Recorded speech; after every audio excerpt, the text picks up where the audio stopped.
Good kill, good kill. Hey, good kill.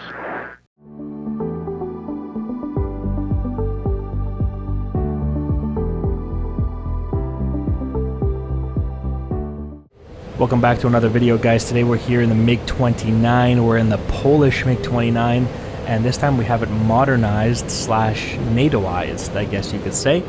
We have a Mig-29 with AMRAAM AIM-120 Charlie-7s.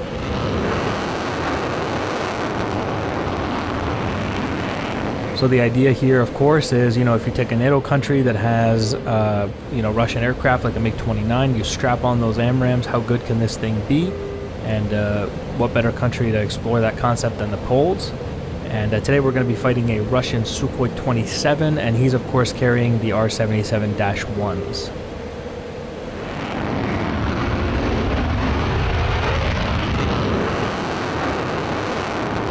The Mig-29 often gets a bad rap as being, a bad BVR fighter, but if you put on like proper missiles on this thing, like modern Russian R77-1s, or in this case the AMRAAM C7s, I think you can actually create quite an interesting aircraft, because the Mig-29 is fast, which is very important for BVR, and it's a small, agile little fighter. So even if it ends up in the merge, it's not in a bad situation. It doesn't mind being there.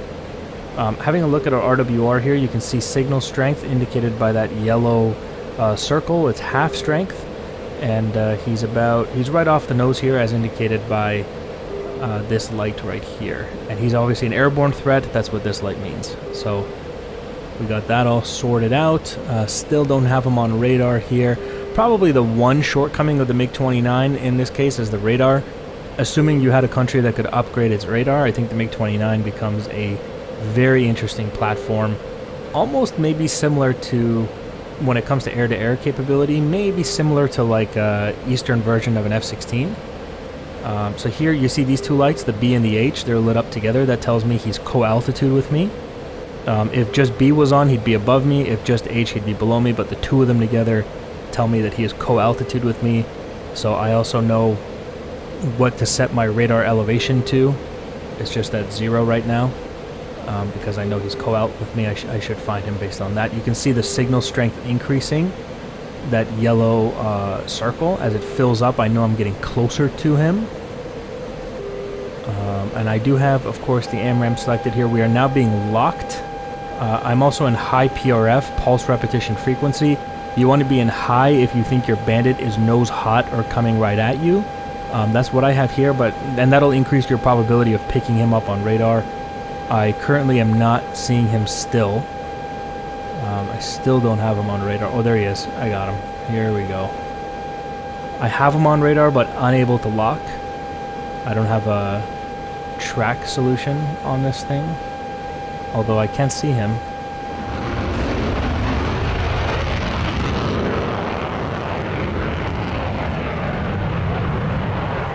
Okay, you know what? This is taking too long, so I'm actually just gonna dive. And he went off radar too for me. I lost him. I can't hang out up here. If I stay up here, I came up here to shoot these AMRAAMs, but I was limited by my radar. So now I have to defend. I don't have a missile launch notification, but I'm making the assumption if he was able to lock me like he did, then there must be a missile coming, right? And if that's the case, I'm not gonna hang out up high to find out. There it is. There's that. That's exactly what we're talking about. That's that missile coming in. And so we're just going to defend. There's that missile still chasing us. We should be okay. We dove away in time. Theoretically. Okay, we're good. We're good. It's always, there's a little bit of pucker factor whenever you're like, I think I'm good. I think I'm good. You just pray. Oh, no, we're good. We're good. We're good. Don't worry. If it hasn't hit me by now, it's not going to hit me. We're just going to turn slightly to the right here.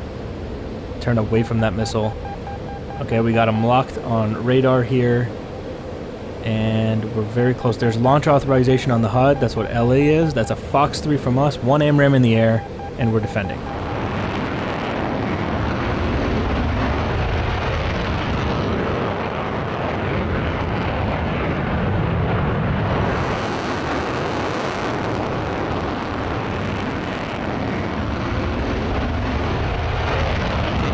Thank you to all of you who've subscribed, by the way. It's been a crazy journey here as we defend. Remember, if you want to get the MiG-29 for yourself, you can use the code GSM29 or GSFC3. I recommend the FC3 because it gives you the best bang for the buck. It's a little bundle, and it's the one that I got, so that's the one I always recommend to people. Everything is looking good here. We've survived what I believe to be a second R77-1 launch, and so we're going to go ahead and recommit here. You'll notice I'm out of afterburner in the MiG-29. I expect this to be a prolonged beyond visual range fight between the two of us, and therefore I need the fuel. This is also a second shortcoming of the MiG-29. The radar is one and the fuel is the second one. Those of you who fly the F-16 will be familiar with fuel shortage problems. And so what we're going to do here is I've recommitted, but I don't have him currently. No RWR indication from him either. That's completely clean, which tells me he's probably still defending my AMRAAM. There he is. Got him on radar here. Right there. What's up? Okay, yeah, you can see that arrow indicating that he's turning into me. And I'm going to climb here. And hold on, there's launch authorization. Fox 3. Defending.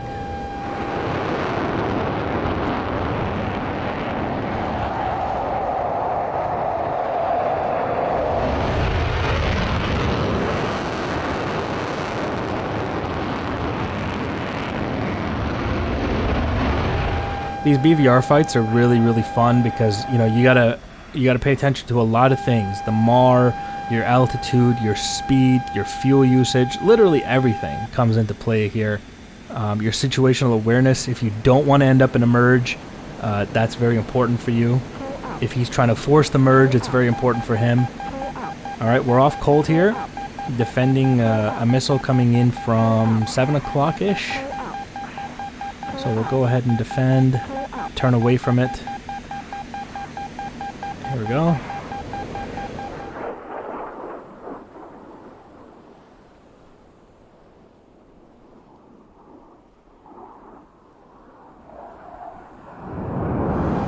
I told you guys I'm a big fan of the MiG-29. I go through these phases where I forget about it for a little bit, and then I come back and I rediscover how much I love this thing.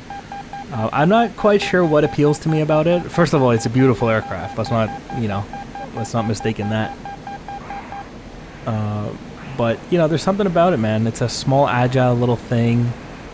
I don't know.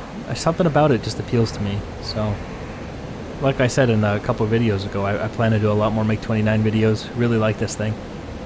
Here we go. We got him on radar again. Locked inside of 50 kilometers now.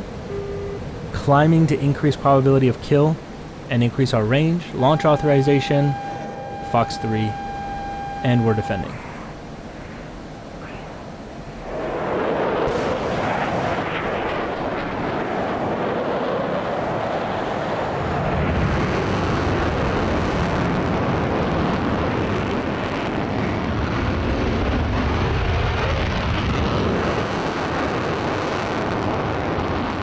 It's super interesting though when you strap on Fox 3s onto, modernized Fox 3s onto a MiG-29, all of a sudden it changes the platform of this thing where it can maybe stand toe-to-toe with the flanker.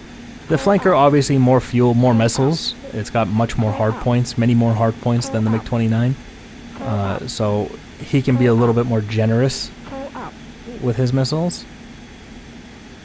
You can see I'm once again out of afterburner, being very cautious with fuel consumption here. And the one thing you don't want to do is be in the middle of a BVR fight, one that maybe you're winning even, and,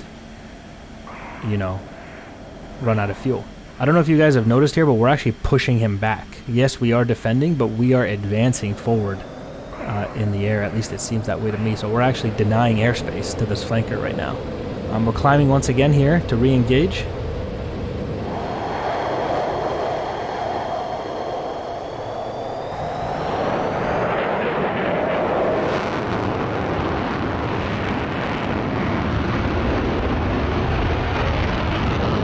Sometimes BVR fights are like that too. Like, nobody actually kills anybody.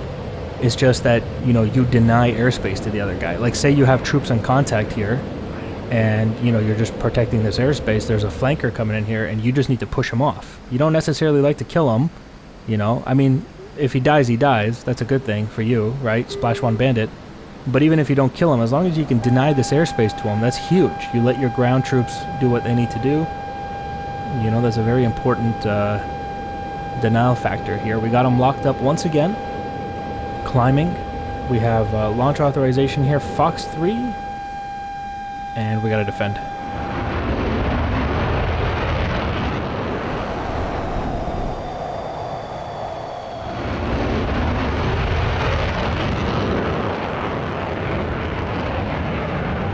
And in this video, just to prove that it can be done, I'm actually going to, assuming I survive this fight, of course. We got 2 AMRAAMs left, as you can see there. I'm going to try to land this Mig-29 at the end. We are about 40 miles from Makeup, and that's where we're going to try to land, assuming that we win this fight. So we need to be able to actually get home after this fight's over. Once again, down low, defending, using what little terrain there is here. And also obviously outside of Afterburner, reducing that fuel consumption. Remember, down low your engines use more fuel, up high much less, so when you're down here defending, you really need to be careful with your engine usage. And I maybe wouldn't even be doing this if I had an Eagle with plenty of fuel, but Mig-29, F-16, you might have to do that kind of thing. We are recommitted onto the last bearing I believe he was at. So I'm about 170 here. I got nothing on radar. And you got to make assumptions here. So I know that he's been busy defending missiles, so I can make the assumption he's probably down low in altitude. So I'm not scanning super high. I don't feel the need to do that. RWR is once again clean. So I know he's not recommitted onto me at least. He's not seeing me on radar, so that's good. At least I know I'm not about to be, you know, launched on. Here we go. We got him locked up. And he sees me at the exact same time. He locked me up. Fox 3. And we're defending again. We got one more missile. One more.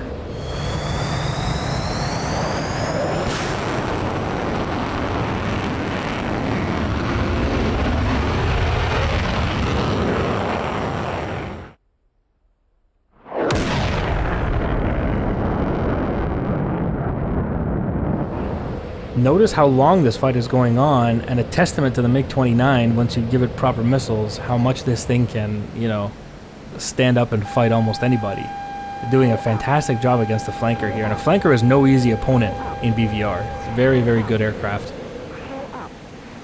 Hiding here, I'm hoping this hill right in front of the sun gives me a little bit of cover. I hesitate to call that a mountain. It's certainly not a mountain. We'll continue to defend here. As we defend here, it's a great opportunity, guys, if you want to get into the Mig-29, use that 50% discount for new players. So I know some of you have been commenting below saying, oh, I used it, I got 60% off total. Yeah, that's absolutely the whole point of it. So 1500. Listen to that. Fuel 1500. Fuel 1500. Fuel 1500. Okay. We got to make this count. We got one missile left. Really need this missile to hit him. See how it plays out. We'll try to make it a high probability of kill shot. I'm climbing once again the last known bearing. I'm not quite sure what we're going to do if this missile misses, to be honest with you. It's going to be a problem. If this is my last AMRAAM, and I got no Fox 2s, so he's over here off to the right slightly. There he is. Got him. He's a bearing 160. Launch authorization, and we're going to continue to close in. Hold that shot for a nice high probability of kill. Get even closer, even closer. Fox 3. Go, little AMRAAM. Make me proud.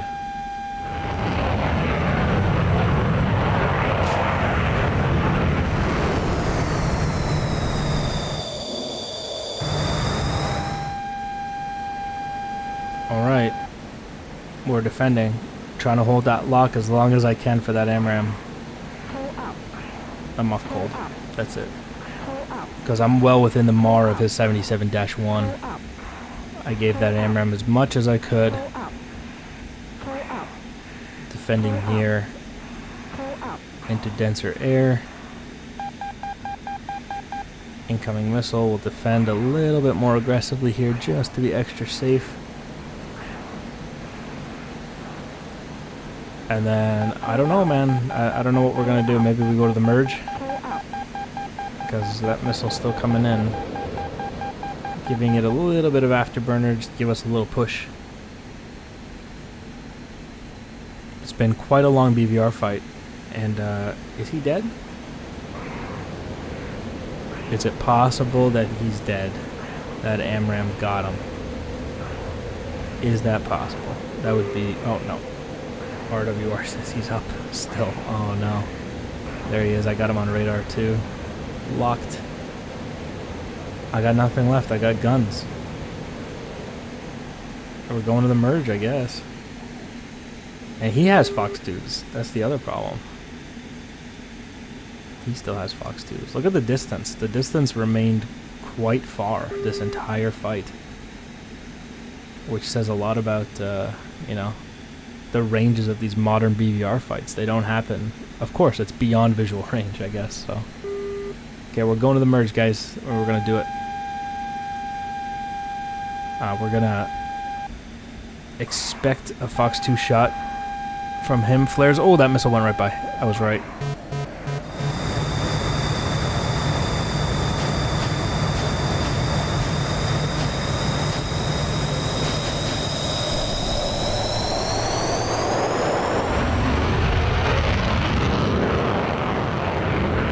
I was kind of hoping maybe he wouldn't have saw me in the merge, but he saw me. He took a Fox 2 shot at me.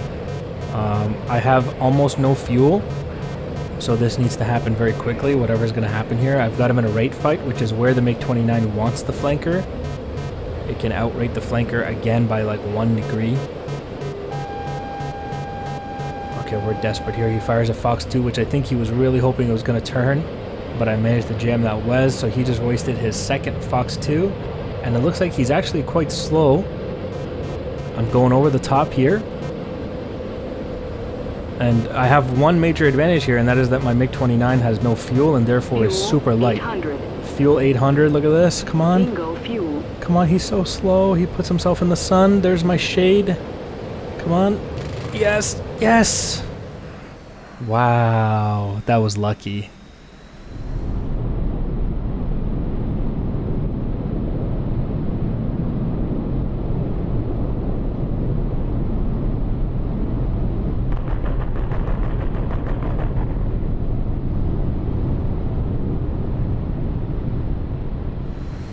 I had to cash in all my energy there. If he just got away from that last shot, those last couple rounds that were gonna, you know, he would have got away. I wouldn't have had the energy to pull him in. I would have run out of fuel. Super lucky there.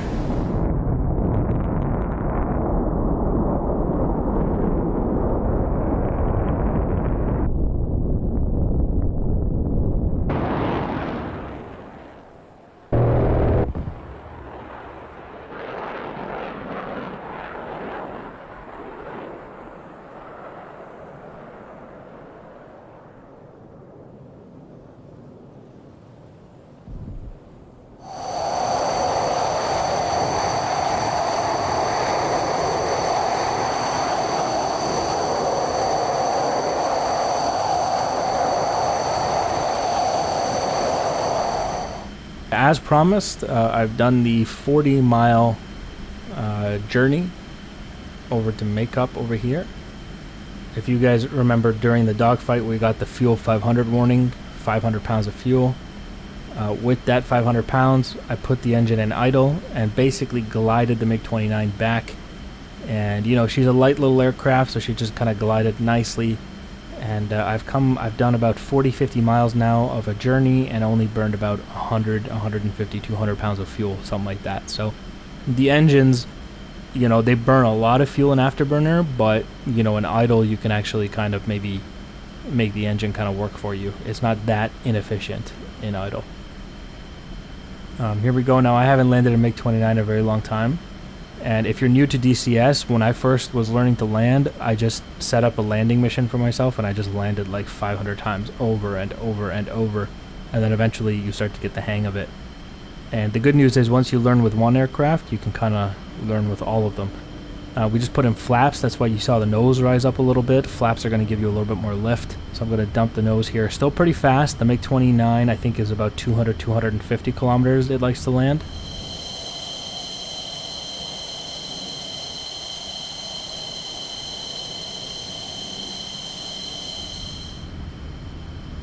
And as we come in here, I'm down to 370 kilometers. Still fast, but it's okay. The Mig-29 can also take kind of a hard landing, which I might need here today. Glide slope looks okay. Sink rate just a little. We're gonna flare it right here.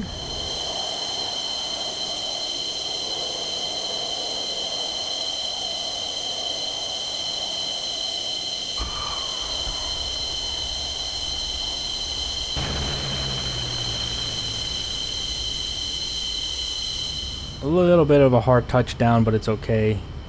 She didn't love it, but everything's fine. Brakes there, get her to slow down. There it is. And let me show you the fuel reading here. Look at this. 500, what is that, like 350, 400? So there you have it.